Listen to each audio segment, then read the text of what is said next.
The Tao Te Ching Chapter 24. In the ancient text the Tao Te Ching by Lao Tzu we can see that each verse is an aspect and expression of a variety of concepts of non-dual philosophy. In this video series we will look at each chapter of the Tao Te Ching sequentially. If you've enjoyed the series so far, don't forget to like and subscribe. It really helps the channel. Let's listen to this verse of the poem, as beautifully translated by Stephen Mitchell, and then investigate its deeper meaning. The poem reads: He who stands on tiptoe doesn't stand firm. He who rushes ahead doesn't go far. He who tries to shine dims his own light. He who defines himself can't know who he really is. He who has power over others can't empower himself. He who clings to his work will create nothing that endures. If you want to accord with the Tao, just do your job, then let go. Stability over striving. Focus on being stable rather than constantly reaching for more. Standing firmly is better than standing on tiptoe. This suggests that someone who is constantly trying to reach higher or exceed their natural state may lack stability. It emphasizes the importance of being grounded and maintaining balance. This ties in with the non-dual idea that, instead of regarding them as opposites, there is value in seeing striving and stability as complementary aspects of the same endeavor. We can move forward more successfully from a stable base.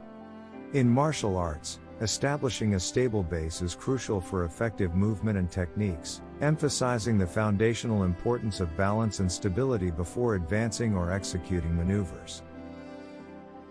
Patience for progress. Rushing ahead might give short-term gains, but lasting success comes from a patient and steady approach. This implies that impatience and hastiness may lead to short-term progress, but in the long run, it might hinder overall long-term success. It encourages a more measured and thoughtful approach to actions. In a non-dual framework, it can be seen that patience and progress aren't at odds with each other, but part of the complete process of moving forward successfully. Natural brilliance. Instead of trying to shine for attention, let your true light shine naturally. Authenticity is more powerful than forced efforts. This suggests that someone who seeks attention or tries too hard to be noticed may end up diminishing their own authenticity or true essence. True brilliance comes naturally and does not require forced efforts. A non-dual approach sees the inherent unity in both self-expression and authenticity. True brilliance doesn't need to be forced. It is not a separate entity from one's natural state but an expression of it. Openness to change. He who defines himself can't know who he really is. Avoid defining yourself rigidly, be open to change and growth. True self-awareness comes from adaptability and flexibility. Attaching rigid definitions to ourselves limits our personal growth and understanding. True self-awareness comes from being open to change and not confining ourselves to predefined notions. In non-dual terms, when we try to define and describe ourselves, we put an insignificant label on an entity that is as expansive as the universe. Inner empowerment. True power comes from within, not from controlling others. We should empower ourselves instead of seeking power over others. To quote, "He who has power over others can empower himself." This suggests that someone who seeks control over others may find it difficult to cultivate their own inner strength or empowerment. True power comes from within, rather than external dominance. In non-dual terms, true power emanates from recognizing the oneness of self and the universe, flowing from an authentic understanding of our inner essence and the unity inherent in all existence. Creativity through detachment. Clinging to work and ideas too tightly hinders creativity. Let go and be flexible to create lasting and meaningful contributions. This encourages detachment and flexibility in our approach to work. Holding on to things too tightly can impede creativity and our ability to create lasting and meaningful contributions.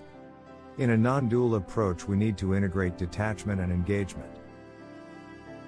True creativity arises when we are not overly attached to either our ideas and efforts, or the outcomes. Aligning with the flow. If you want to accord with the Tao, just do your job, then let go. This sums up the key principle of the verse. It suggests aligning ourselves with the natural order, Tao, by performing our responsibilities diligently but without attachment. After completing the task, it's important we let go and not cling to the outcomes. In non-dual terms, we are able to grasp the oneness in both action and non-action. We can do our jobs diligently and go with the flow of the Tao, and then just relax and let outcomes take care of themselves. Summary. In summary, verse 24 advises balance, discouraging extremes and rigid definitions. It promotes stability over constant striving, patience for lasting progress, and authenticity over forced brilliance. It demonstrates that true inner empowerment has nothing to do with external control over others or events.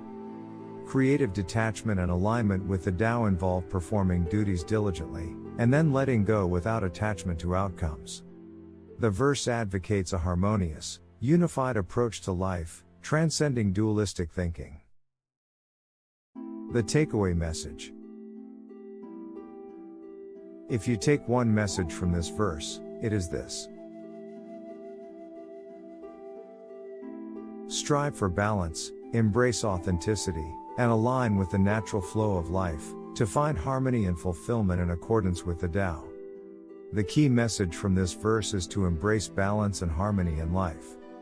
It encourages us to avoid extremes, be patient, express our authentic selves naturally, and recognize the relatedness of various aspects of existence. The verse emphasizes the importance of letting go of rigid definitions, cultivating inner empowerment, and aligning with the natural flow of the Tao. Ultimately, the central message is to find a middle path, avoid excessive striving, and live in accordance with the inherent unity and balance present in the Tao.